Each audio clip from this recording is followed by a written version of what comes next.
Pemirsa, terima kasih dan masih bersama kami. Berita selanjutnya, Mahabharata.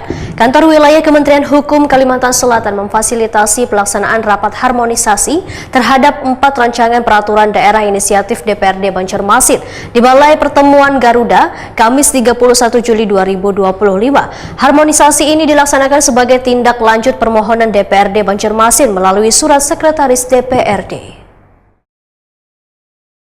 Kantor Wilayah Kementerian Hukum Kalimantan Selatan memfasilitasi pelaksanaan rapat harmonisasi terhadap 4 rancangan peraturan daerah inisiatif DPRD Banjarmasin di Balai Pertemuan Garuda, Kamis 31 Juli 2025.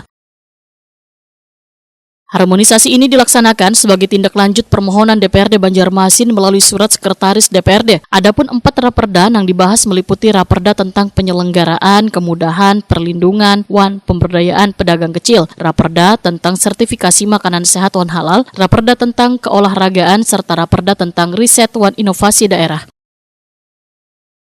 Rapat harmonisasi ini turut dihadiri Ketua Wakil Ketua Badan Pembentukan Peraturan Daerah DPRD Banjarmasin, tim penyusun naskah akademik serta Dinas Kesehatan, Dinas Perdagangan Perindustrian, Dinas Penanaman Modal Pelayanan Terpadu Satu Pintu, serta Dinas Kebudayaan, Kepemudaan Olahraga Pariwisata. Kepala Kantor Wilayah Kemenkumham Kalimantan Selatan, Alex Kosmas Pinem, melalui Erik Yulianto selaku perancang peraturan perundang-undangan ahli media menyatakan, harmonisasi merupakan tahapan penting dalam proses pembentukan peraturan daerah untuk memastikan kereda pertentangan dengan peraturan perundang-undangan yang lebih tinggi. Ketua Bapemperda DPRD Banjarmasin Husaini menyatakan, keempat raperda tersebut merupakan respon atas kebutuhan warga Banjarmasin dalam berbagai sektor pembangunan.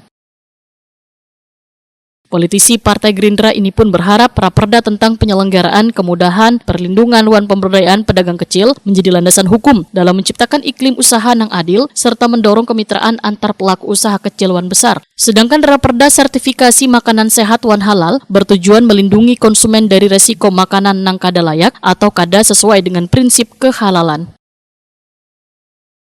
Raperda keolahragaan difokuskan pada penguatan sistem pembinaan penyediaan sarana olahraga yang merata, serta raperda riset inovasi daerah diarahkan untuk membangun ekosistem inovasi yang terintegrasi, mendukung daya saing daerah, serta mendorong kemajuan berbasis pengetahuan.